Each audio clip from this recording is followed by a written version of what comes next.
Chapter 32. And on his way, Jacob came face to face with the angels of God. And when he saw them, he said, "This is the army of God." So he gave that place the name of Maanaim. Now Jacob sent servants before him to Esau his brother in the land of Seir, the country of Edom.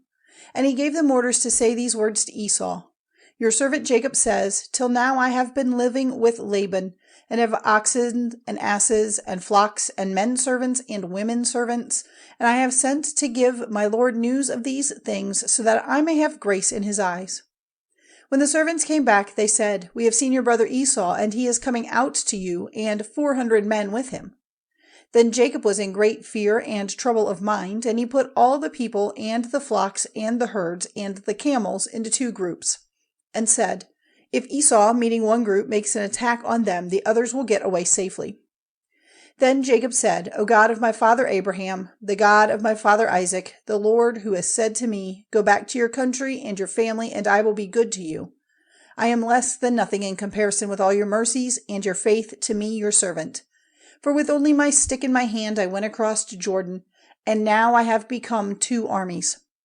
Be my savior from the hand of Esau, my brother, for my fear is that he will make an attack on me, putting to death mother and child. And you said, 'Truly I will be good to you, and make your seed like the sand of the sea, which may not be numbered.'"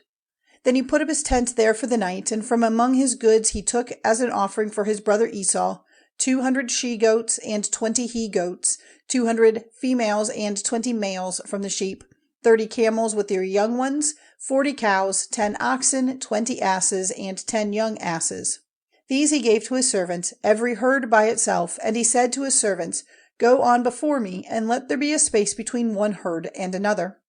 And he gave orders to the first, saying, "When my brother Esau comes to you and says, 'Whose servant are you, and where are you going, and whose are these herds?'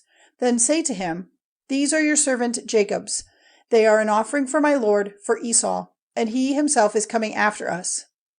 And he gave the same orders to the second and the third, and to all those who were with the herds, saying, "This is what you are to say to Esau when you see him. And you are to say further, 'Jacob your servant is coming after us.' For he said to himself, 'I will take away his wrath by the offering which I have sent on, and then I will come before him. It may be that I will have grace in his eyes.'" So the servants with the offerings went out in front, and he himself took his rest that night in the tents with his people.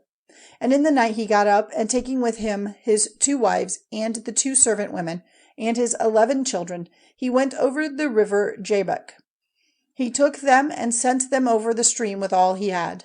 Then Jacob was by himself, and a man was fighting with him till dawn.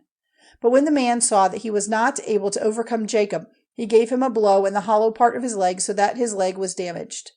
And he said to him, "Let me go now, for the dawn is near." But Jacob said, "I will not let you go till you have given me your blessing." Then he said, "What is your name?" And he said, "Jacob." And he said, "Your name will no longer be Jacob, but Israel, for in your fight with God and with men you have overcome." Then Jacob said, "What is your name?" And he said, "What is my name to you?" Then he gave him a blessing. And Jacob gave that place the name of Peniel, saying, "I have seen God face to face, and still I am living." And while he was going past Peniel, the sun came up, and he went with unequal steps because of his damaged leg. For this reason, the children of Israel even today never take that muscle in the hollow of the leg as food, because the hollow of Jacob's leg was touched.